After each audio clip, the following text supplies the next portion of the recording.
Let us try to analyze the data set from our fictitious example of 3 varieties and 2 tilts and 24 plots. So we have this setup that we have already seen. We have got 12 here that are all in the plain land, 12 in the sloping part. We have got 3 varieties, 2 tilts, and we have measured the yield. So we have got 24 numbers. Now, how do we start analyzing such a thing? Suppose we are given this data. How do you proceed with this?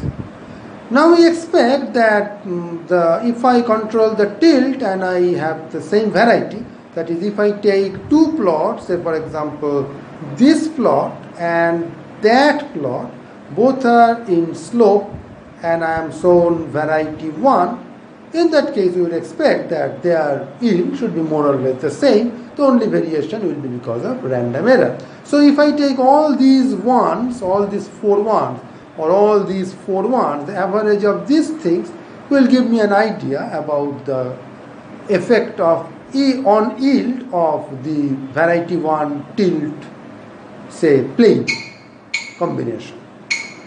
So we can first find out all those averages, and to do that it will help if we use a simple graphical device. So in this graphical device, the x-axis is really not a continuous axis.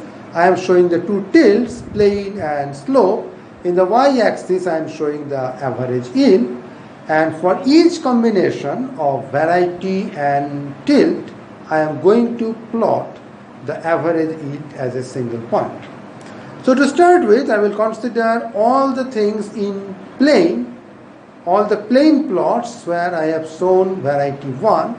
So these 4 things, I will take the yields from these plots, average them and plot them at this height. So this height is the average yield, and I have plotted it against plane, and I have used the red color. Red color is, say, for variety 1. So I am working with variety 1. So I am using the red color, plane slope, plane tilt, and the average yield. So I get a point there. Now I do the same thing for the plots along the slope, same variety. So I get another red point. Red means the variety is 1, and here is the slope. I have shown it here. So this height is the average yield of all these 4 plots. I can do the same thing for the different varieties. So suppose I do it for all the things in all the plane plots for variety 2. So I get this blue thing. So blue stands for variety 2.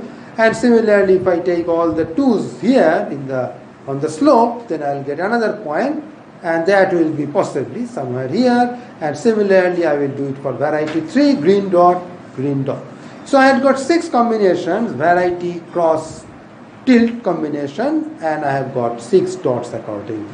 The red things correspond to variety 1, the blue things to variety 2, and the green things to variety 3.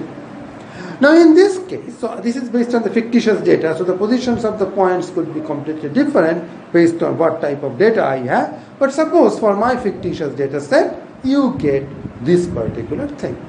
Now what can you say about this? To make this visually more appealing, I will just join them with lines. The lines do not mean anything because this axis is just a discrete axis. But just for visual appeal, I have joined them with a line, and we call it the variety 1 profile. This is the variety 2 profile and the variety 3 profile. Now the first thing that attracts our attention for this particular plot, for this particular fictitious data set, is that all these profiles are parallel. Now that is interesting. There is no guarantee why they should be parallel, but in this case they are parallel. Now once you have that, you can say that there is a certain relationship. For example, if I have the values for, say, variety 1, and then I add a certain constant to this to get to variety 2, and that constant does not depend on the slope. The constant that you need to add, or in this case rather subtract, to go from here to here, seems to be the same constant that you have to subtract to move from here to here. So that constant does not depend on the tilt. So that is when things are parallel. Okay, so we want to capture this thing mathematically. Again, I must say that this is not necessarily always the case, but if I see this case, then we would like to capture this parallel pattern using some mathematical notations.